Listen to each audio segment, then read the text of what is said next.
اور مومن عورتوں سے کہہ دو کہ وہ بھی اپنی نگاہیں نیچی رکھا کریں اور اپنی شرمگاہوں کی حفاظت کیا کریں، اور اپنی آرائش یعنی زیور کے مقامات کو ظاہر نہ ہونے دیا کریں مگر جو اس میں سے کھلا رہتا ہو،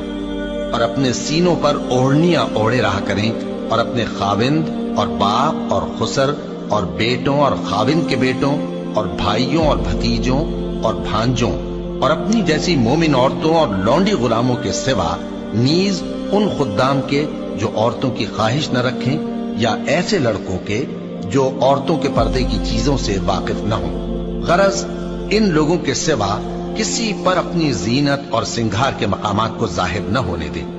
اور اپنے پاؤں ایسے طور سے زمین پر نہ مارے کہ جھنکار کانوں میں پہنچے اور ان کا پوشیدہ زیور معلوم ہو جائے۔ اور مومنوں سب اللہ کے آگے توبہ کرو تاکہ فلاح پاؤ۔